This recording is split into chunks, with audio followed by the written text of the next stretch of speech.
नमस्कार मित्रमैत्रिणींनो, आज आपण ना अगदी झटपट आणि चटकदार अशी रेसिपी बघणार आहोत. भरली भेंडी अतिशय सोपी करायला आहे आणि तोंडी लावण्यासाठी तर अतिशय उत्तम आहे.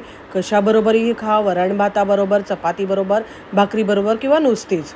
आपण भेंडी घेऊया. इथे कोळी कोळी भेंडी आहे ती अशी, आणि आकाराने छोटी असतील तर चांगलंच आहे.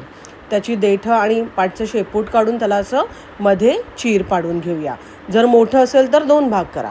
आपण कढईमध्ये सुकं खोबरं, शेंगदाणे आणि पांढरे तीळ असे छान भाजून घेऊया आणि एका ताटात काढून ते थंड व्हायला ठेवूया.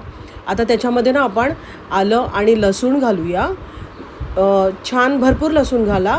हळद, जिरं, धणाजिरा पावडर, थोडीशी ओव्याची पूड, आपलं लाल तिखट आणि मीठ घालून हे वाटण ना छान सरसरीत एकदम वाटून घेऊया.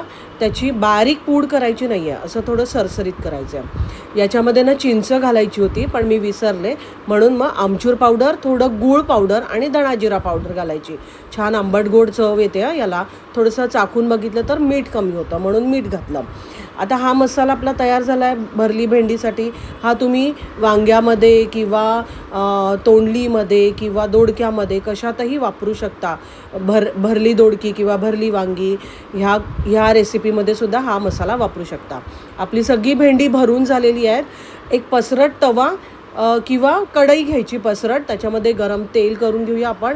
आणि ही भेंडी ना अशी एका बाजूला अशी छान पसरट तव्यामध्ये किंवा कढईमध्ये लावून घेऊया आणि दोन्ही बाजूनी छान खरपूस तळून घेऊया. बघा आपली भाजी झालेली आहे आणि ही भाजी ना इतकी मस्त लागते ना भरली भेंडी की काही विचारू नका. अगदी चटकदार.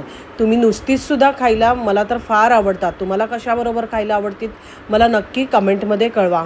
माझ्या अशा सोप्या आणि झटपट होणाऱ्या रेसिपी जर तुम्हाला आवडत असतील तर नक्की चॅनलला सबस्क्राईब करा, फॉलो करा, कमेंट करा आणि तुमच्या मैत्रिणींमध्ये शेअर